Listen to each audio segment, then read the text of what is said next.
Saint-Michel, archange, défendez-nous dans le combat.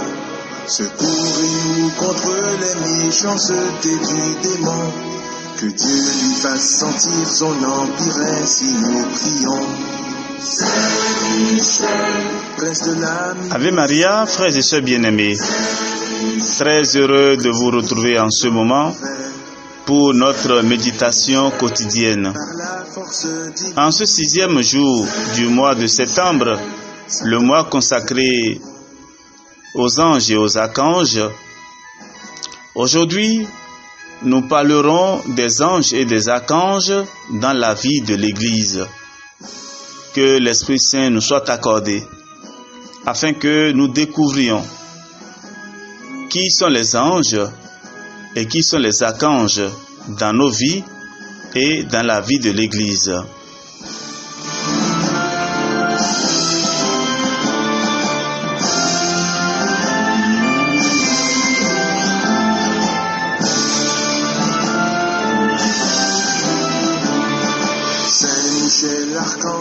Avant de commencer, frères et sœurs, adressons cette prière à la très sainte Vierge Marie, au nom du Père et du Fils et du Saint-Esprit. Amen.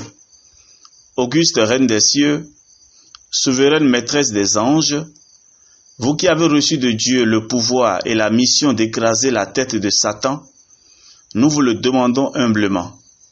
Envoyez vos légions saintes pour que, sous vos ordres et par votre puissance, elles poursuivent les démons, les combattent partout, répriment leur audace et les refoulent dans l'abîme. Qui est comme Dieu? Ô bonne et tendre Mère, vous serez toujours notre amour et notre espérance. Ô divine Mère, envoyez les saints anges pour nous défendre et repousser loin de nous le cruel ennemi. Saints anges et archanges, défendez-nous, gardez-nous. Amen. Saint-Michel, Saint-Michel, défendez-nous. Saint-Michel, Saint-Michel, Saint-Michel, protégez-nous. Les anges et les archanges, que dit l'Église? L'existence des êtres spirituels non corporels, que l'Écriture sainte nomme habituellement anges, est une vérité de foi. Le témoignage de l'Écriture est aussi net que l'unanimité de la tradition. Saint Augustin dit à leur sujet: ange désigne la fonction, non pas la nature. Tu demandes comment s'appelle cette nature? Esprit. Tu demandes la fonction? Ange. D'après ce qu'il est, c'est un esprit. D'après ce qu'il fait, c'est un ange. De tout leur être, les anges sont serviteurs et messagers de Dieu, parce qu'ils contemplent constamment la face de mon Père qui est aux cieux. Saint Matthieu, chapitre 18, verset 10. Ils sont les ouvriers de sa parole, attentifs au son de sa parole. Psaume 103. En tant que créatures purement spirituelles, ils ont intelligence et volonté. Ils sont des créatures personnelles et immortelles. Ils dépassent en perfection toutes les créatures visibles. L'éclat de leur gloire en témoigne.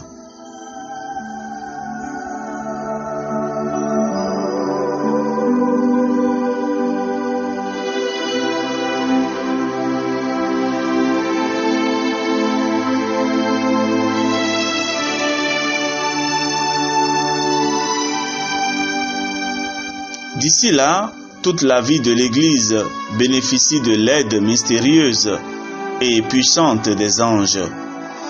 Dans sa liturgie, l'Église se joint aux anges pour adorer le Dieu 3 fois saint. Elle invoque leur assistance. Ainsi, dans le Supplicius Terrogamus du canon romain ou le In Paradisum Deducant Te Angeli de la liturgie des défunts, ou encore dans l'hymne chérubinique de la liturgie byzantine. Elle fête plus particulièrement la mémoire de certains anges. Saint Michel, Saint Gabriel, Saint Raphaël et les anges gardiens. De l'enfance, autre part, la vie humaine est entourée de leur garde et de leur intercession. Chaque fidèle a à ses côtés un ange comme protecteur et pasteur pour le conduire à la vie. Dès ici-bas, la vie chrétienne participe dans la foi à la société bienheureuse des anges et des hommes unis en Dieu.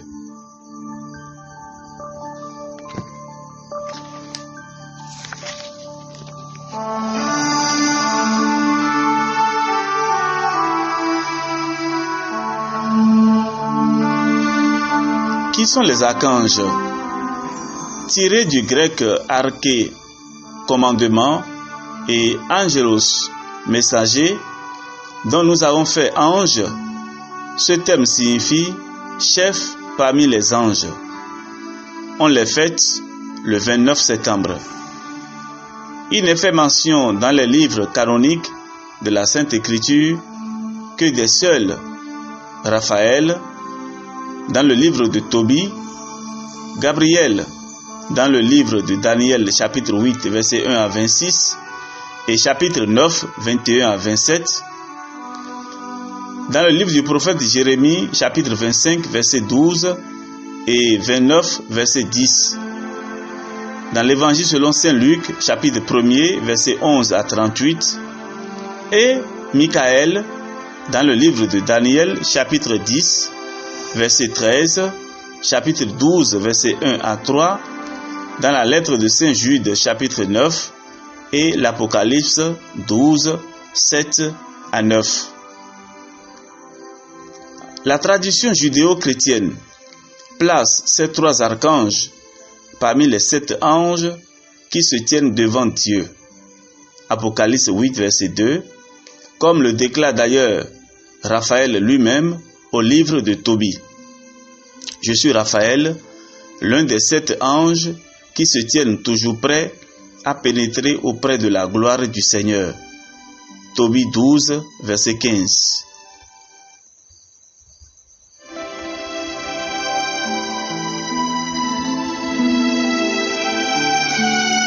Traditionnellement, on attribue aux archanges certaines spécialités. Michaël, qui est comme Dieu, maintient Satan vaincu en enfer. Gabriel, Dieu s'est montré fort, est le messager divin par excellence. Raphaël, Dieu guérit, apporte tout spécialement l'aide de Dieu à l'homme.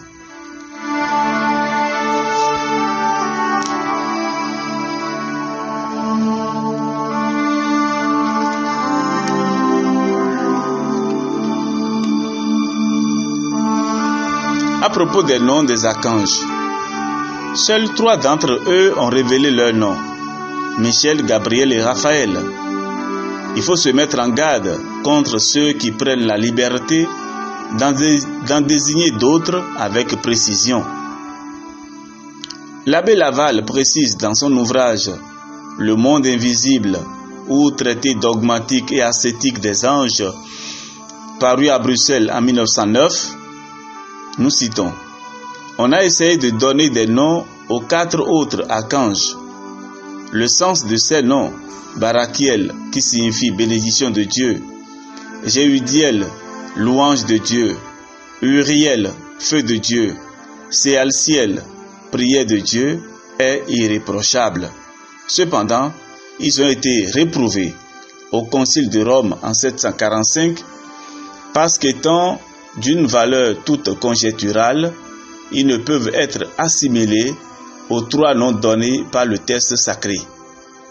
L'on peut représenter les 7 archanges et les honorer ensemble d'un culte spécial, mais l'on doit alors s'abstenir de désigner par aucun nom ceux d'entre eux qui ne nous sont pas spécialement connus.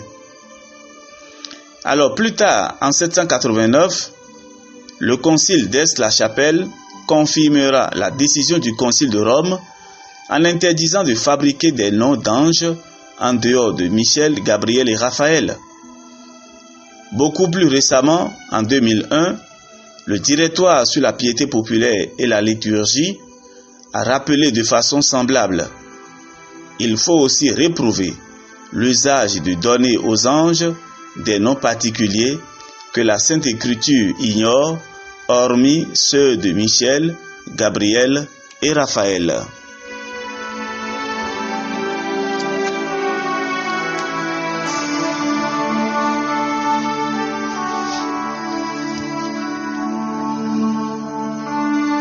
Parlons à présent de Saint Raphaël.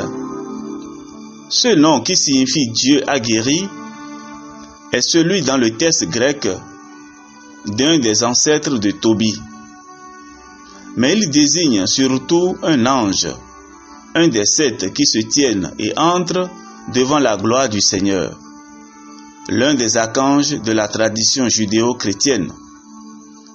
Sous le nom d'emprunt d'Azarias, il se présente à Tobie et s'offre à le conduire en Médie chez Gabaël, qu'il déclare très bien connaître. Pour donner confiance à Tobie, il s'annonce comme le fils d'un de ses amis. Tout au long du voyage, il guide le jeune homme et lui prodigue des conseils. Il l'invite à s'arrêter à Ecbatane, chez Raguel, et à demander la main de la fille de son hôte. Pour déjouer les maléfices du démon Asmodée, qui a déjà tué, avant même que le mariage soit consommé, les 7 prétendants maris de Sarah. Raphaël enseigne à Tobie un moyen infaillible. Il faut brûler le cœur et le foie d'un certain poisson que Tobie a, grâce à lui, capturé, et la fumée écartera tout esprit mauvais. Seul après le mariage de Tobie, Raphaël achèvera le voyage à Raguès, d'où il ramènera non seulement l'argent dû par Gabaël, mais Gabaël lui-même invité aux noces. Ici, vous le trouverez dans le livre de Tobie, chapitre 9. Au retour à Nénive, on frottera avec le fiel du même poisson les yeux du vieux Tobie devenu aveugle, ce qui lui rendra la vue. Le miracle illumine le cœur du pieux vieillard qui chante alors les louanges de Dieu et la splendeur de la Jérusalem à venir.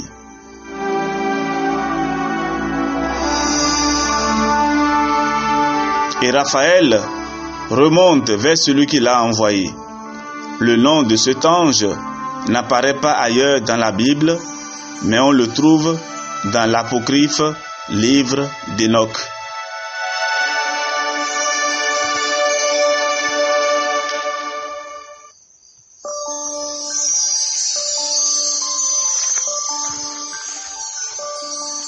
Alors, pour mieux connaître l'histoire de Saint Raphaël, vous allez lire le livre de Tobie, c'est dans l'Ancien Testament, du chapitre 1er jusqu'au dernier, pour mieux découvrir qui est Saint Raphaël.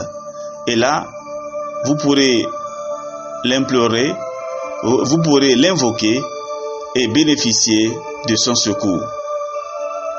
Nous voulons ajouter ceci. Raphaël est un séraphin et c'est aussi le chef des anges gardiens, l'ange de la providence qui veille sur toute l'humanité. Son nom signifie divin guérisseur ou Dieu guérit. On le représente souvent en compagnie d'un jeune homme, Tobie, et de son chien. Il voyage avec eux et les accompagne aussi fidèlement que le compagnon céleste que l'on trouve dans les contes de fées. Il s'occupe tout particulièrement des pèlerins, non seulement ceux qui sont en voyage, mais tous ceux dont la démarche conduit à Dieu. Par conséquent, il marche avec un bâton, des sandales, une gourde et une besace retenue par une bandoulière autour de son épaule. C'est un être bienveillant. Voici la description que Milton donne de Raphaël dans Paradis perdu. Nous citons: couché en position de vol, il se déplace à toute vitesse à travers la vastitude du ciel éthéré. Il vole à tue-d'aile d'un monde à l'autre avec ses ailes étendues. Tantôt on l'aperçoit dans les vents polaires, tantôt d'un coup d'aile, il file en sifflant jusque dans l'air moite. Fin de citation.